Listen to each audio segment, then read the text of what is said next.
آواز بلند بولے سارے صحابہ آواز نہیں آئے گی میں سمجھوں گا کہ آپ بھی ادھر ہیں. جی جناب سارے صحابہ. اور ہمارا عقیدہ کیا ہے میں اپنے اشعار کے اندر پڑھ کے پھر اس کے بعد آپ کو حدیث پاک سناؤں. سارے یار حضور دے سونے نے سارے یار حضور دے سونے نے یار غار دیا کیا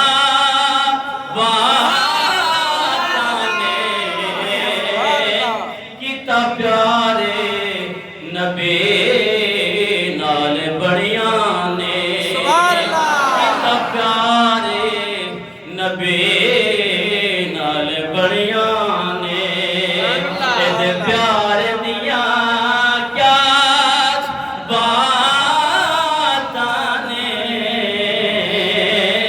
سارے یار حضور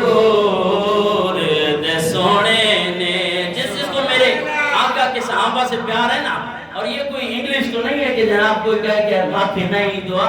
پنجابی شاعر نے کمال کر دیا. سارے یار حضور دے سونے نے جس کا عقیدہ جھوم کے بولے سارے یار حضور دے سونے نے سارے یار حضور دے سونے یار غار دیا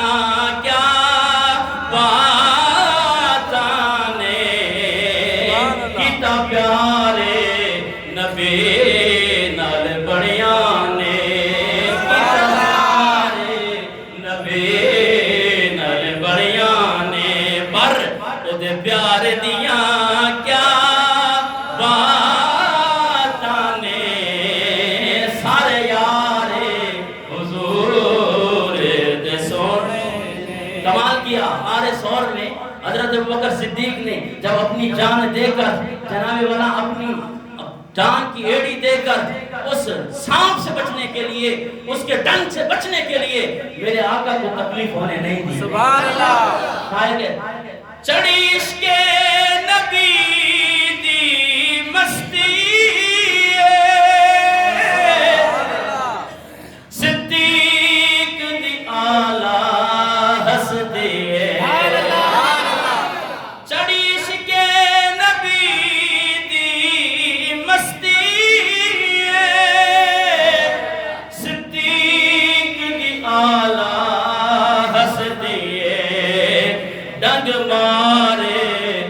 سب اے خود آکھے ڈنگ مارے کہ سب اے خود آکھے پہردار دیاں کیا باتاں نے. سانپ بھی عاشق ہے اور سامنے مولا صدیق اکبر بھی عاشق ہے.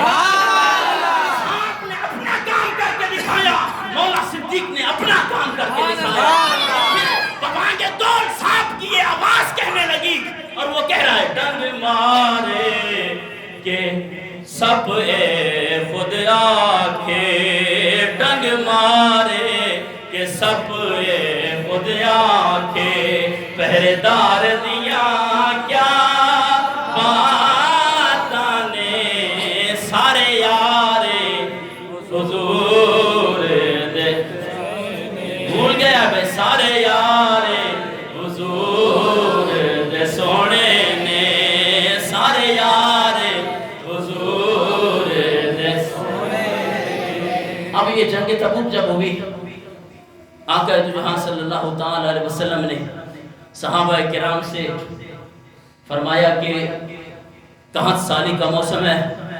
آج جس کے پاس جتنا مال ہے وہ جنگ کے لیے تیار کروائے.